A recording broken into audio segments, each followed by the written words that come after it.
Girls, I think you have gone through the syllabus, right. तो जो सबसे पहला टॉपिक मैं डिस्कस करने हूँ आपके साथ वो है hydrogen. Hydrogen is the first element in the periodic table. You all know periodic table in which elements are arranged in the order of increasing atomic number. तो जो periodic table का पहला element है that is hydrogen. It is the most abundant element in the universe. About 70% of the total mass of the universe is hydrogen. जो universe का total mass है उसका 70% जो है वो hydrogen है. Hydrogen was first of all discovered by Henry Wendisch in 1766. और इसको जो नाम दिया था हाइड्रोजन वो दिया था लेविसियर ने। क्यों बोला था उसने इसको hydrogen? Because it produces water on burning with oxygen. Hydro means water and gens means producers. Because it is water producer therefore it is called hydrogen. About half of the mass of the sun and some stars is due to hydrogen. ठीक है, सन का आधा मास से भी ज़्यादा बोल सकते हैं आप, और स्टार्स का भी, that is due to hydrogen. Planets like Jupiter, Saturn mainly consist of hydrogen. Girls, एक चीज़ आपको पता होनी चाहिए कि जो हाइड्रोजन है उसकी वजह से ही सन का बहुत हाई टेम्परेचर होता है। क्यों? क्योंकि ये जो सन है because it consist mainly of hydrogen, half जो मास है इसका वो हाइड्रोजन की वजह से है, उसकी वजह से इसमें कंटिन्यूसली फ्यूज़न होती रहती है। चार एटम्स हाइड्रोजन के आपस में जुड़ेंगे और वो बनाएंगे हीलियम, साथ में पॉजिट्रॉन एंड साथ में a large amount of energy is released. This energy released is called fusion energy. ठीक है, तो जो सन का हाई टेम्परेचर होता है that is because of fusion and that is the fusion of molecules of hydrogen, right. दूसरी चीज़ आपने याद रखनी है कि हाइड्रोजन एक डायटोमिक मॉलिक्यूल होता है, that means it consist of 2 atoms of hydrogen, तो that is why it is called diatomic. It is written as H2। दूसरा जो मेन आपका सिलेबस में है that is unique position in the periodic table.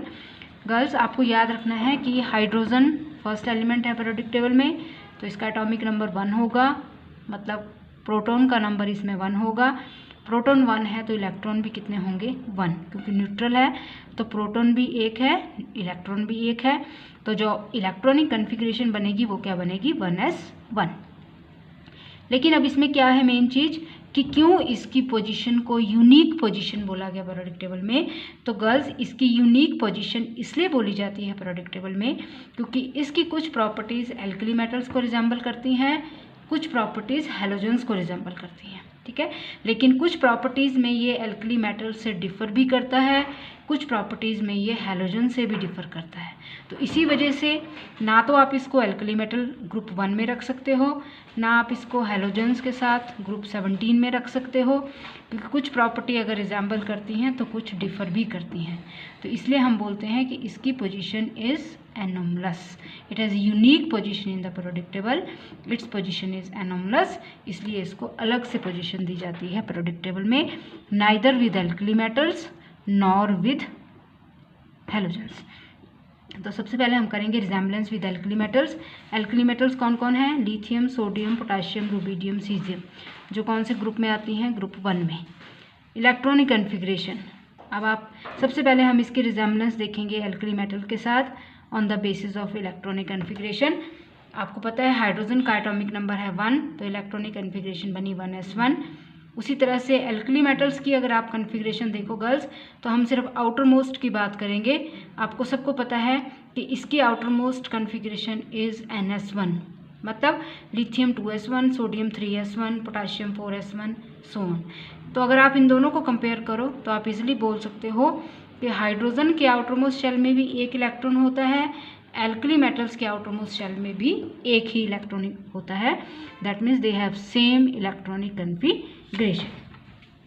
Second property जो हम discuss करेंगे जिसमें इनकी रिजेंबलेंस है एल्कली मेटल्स के साथ, वो है इलेक्ट्रोपॉजिटिव करैक्टर।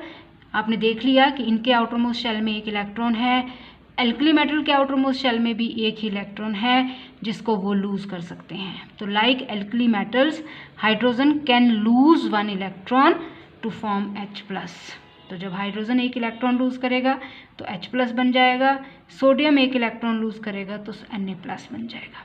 तो एल्कली मेटल की तरह हाइड्रोजन एक इलेक्ट्रॉन लूज़ कर सकता है, इसलिए हम इनको क्या बोलते हैं, इलेक्ट्रोपॉजिटिव।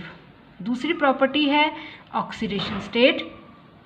एल्कली मेटल्स की तरह ऑक्सीडेशन स्टेट इनकी क्या बनती है अपने कंपाउंड्स में, +1। वो आपको पता ही लग गया इलेक्ट्रोपॉजिटिव करैक्टर से, क्योंकि एक इलेक्ट्रॉन है आउटमोस्ट शेल में जिसको ये लूज़ कर सकते हैं, इलेक्ट्रोपॉजिटिव होते हैं और ऑक्सीडेशन स्टेट बनेगी +1।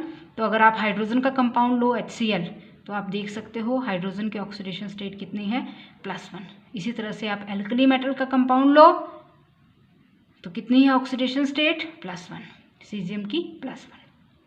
ये एक प्रॉपर्टी जिसमें ये रिजेंबल करते हैं एल्कली मेटल की तरह, क्योंकि ये भी मेटल है तो ये किसके साथ कंबाइन करेंगे, नॉन मेटल्स के साथ। मतलब एल्कली मेटल्स आर मेटल्स तो they will combine with non metals.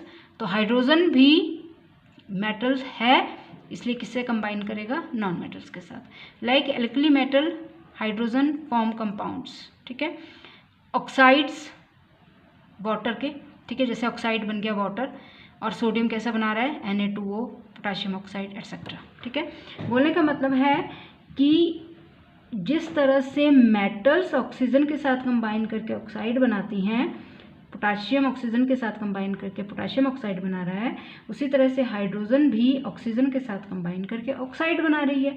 Oxygen क्या होती है, नॉन मेटल। तो बोलने का मतलब है कि एल्कली मेटल की तरह हाइड्रोजन भी नॉन मेटल के साथ कंबाइन करती है और कंपाउंड बनाती है। जैसे बनाया ऑक्साइड या बनाएगा हैलाइड, हाइड्रोजन का बन गया हैलाइड, एल्कली मेटल का भी बन गया हैलाइड, दैट इज क्लोराइड।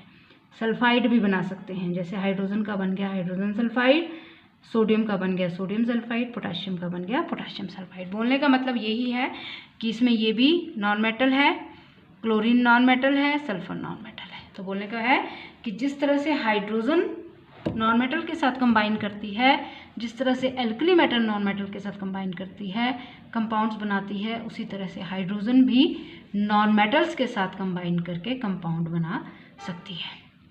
और पांचवी प्रॉपर्टी है जो एल्कली मेटल को रिजेंबल करती है, रिड्यूसिंग एजेंट, कि ये बहुत स्ट्रॉन्ग रिड्यूसिंग एजेंट होते हैं एल्कली मेटल की तरह। Like alkali metals, hydrogen is a very strong reducing agent. जैसे हाइड्रोजन रिड्यूस करता है Fe3O4 को आयरन में और अपने आप ऑक्सीडाइज हो जाता है वाटर को। जिस तरह से मेटल है potassium, potassium is also reducing agent, तो ये रिड्यूस करता है बोरोन ऑक्साइड को, बोरोन को, और खुद ऑक्सीडाइज हो जाता है पोटाशियम ऑक्साइड को। तो रिड्यूसिंग एजेंट क्या होते हैं, जो दूसरे को रिड्यूस करते हैं, खुद ऑक्सीडाइज हो जाते हैं।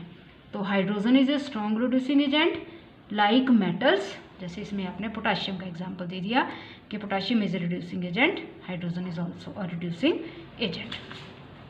ठीक है, और जो लास्ट प्रॉपर्टी हमने डिस्कस करनी है रिजेम्बलेंस विद मेटल्स, वो है कैथोड पे लिबरेशन होती है। कि जब आप इलेक्ट्रोलिसिस करते हो इसके किसी कंपाउंड के एक्वा सॉल्यूशन की, तो हाइड्रोजन कहाँ पे लिबरेट होता है, कैथोड पे।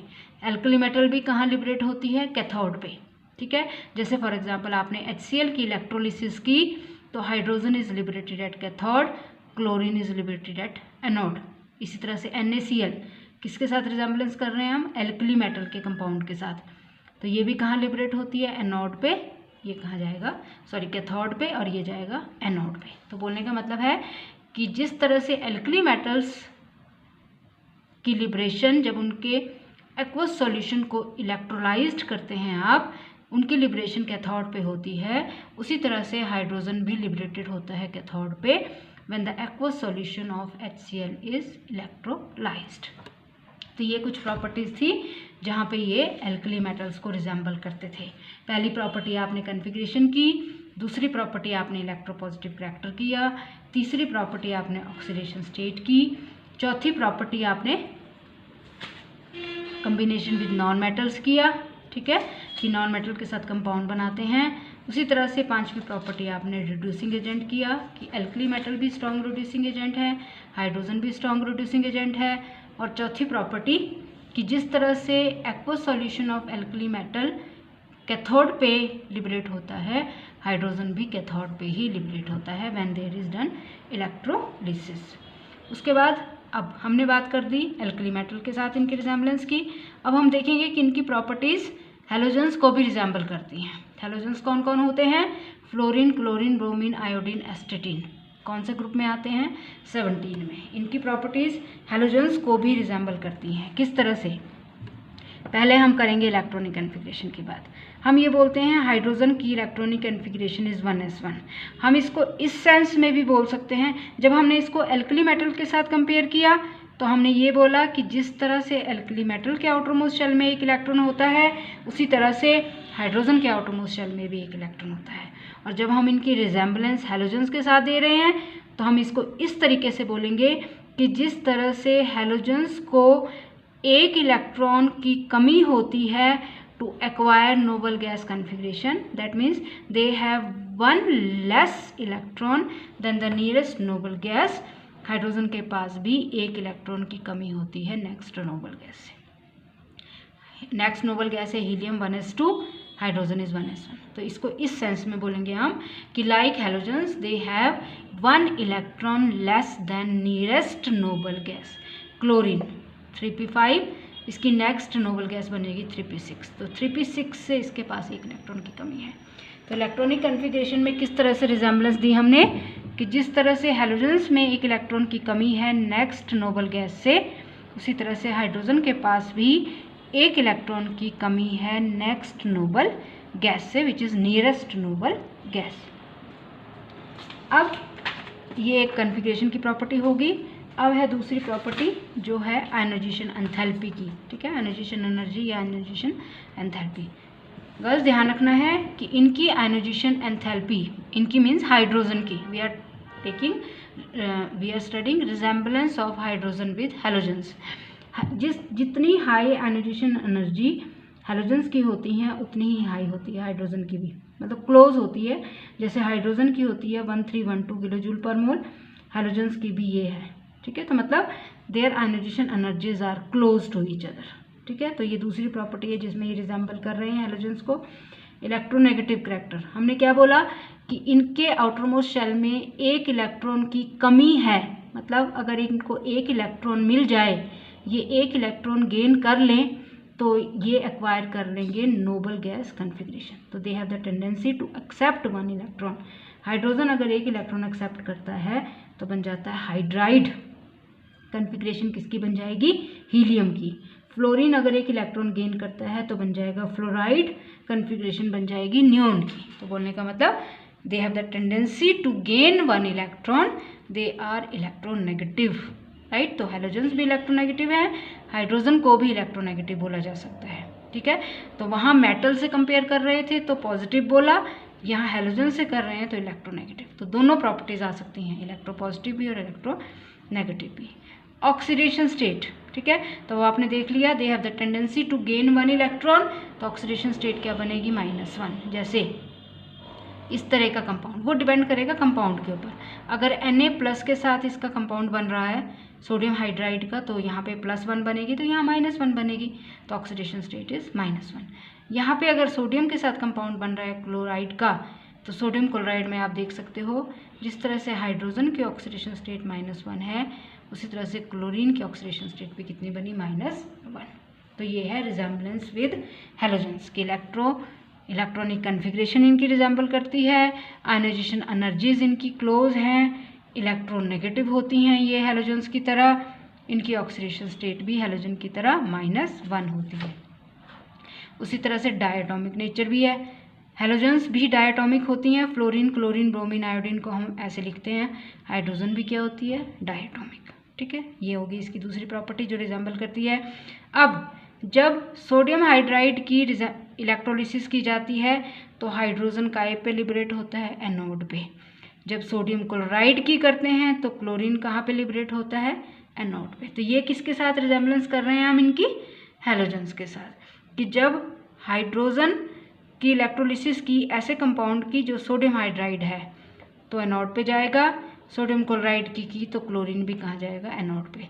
तो both hydrogen and chlorine are liberated at anode.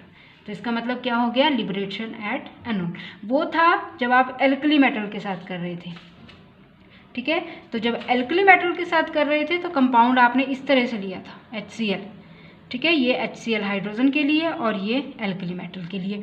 तो ऑब्वियस है ये कैथोड पे जाएगा, ये भी कैथोड पे जाएगा। Sodium is always liberated at cathode, ठीक है। यहाँ पे आपने ये देखो, ये कैथोड पे जाएगा तो क्लोरीन कहाँ जाएगा, एनोड पे, क्योंकि आप इससे किसको कंपेयर कर रहे हो, हैलोजेंस के साथ। उसके बाद नॉन मेटालिक नेचर है इनकी, ठीक है।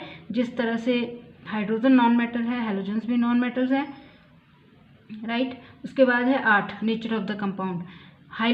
हैलोजेंस कोवलेंट कंपाउंड बनाते हैं, हाइड्रोजन भी मेनली कौन से कंपाउंड बनाता है, कोवलेंट। किसके साथ कंबाइन करते हैं, नॉन मेटल्स के साथ, जैसे carbon, silicon, nitrogen etcetera, CH4, SiH4, NH3, ये हाइड्रोजन के कंपाउंड बने। कार्बन के साथ, सिलिकॉन के साथ, नाइट्रोजन के साथ, कार्बन के कंपाउंड ये बने आपके हैलोजेंस के कंपाउंड, कार्बन के साथ, सिलिकॉन के साथ, नाइट्रोजन के साथ, ठीक है। तो हाइड्रोजन भी हैलोजेंस की तरह कार्बन, सिलिकॉन और नाइट्रोजन से कंबाइन करके कोवलेंट कंपाउंड बनाता है, ठीक है। तो ये हो गई रिजेम्बलेंस विद हैलोजन, जिसमें आपने क्या बोला, इनकी कन्फिग्रेशन हैलोजेंस की तरह रिजेंबल करती है, इनकी आयोनाइजेशन एंथैल्पी हैलोजेंस की तरह के बराबर होती है, ये भी हैलोजेंस की तरह -1 ऑक्सीडेशन स्टेट शो करते हैं, इनका भी इलेक्ट्रोनेगेटिव करैक्टर होता है हैलोजेंस की तरह।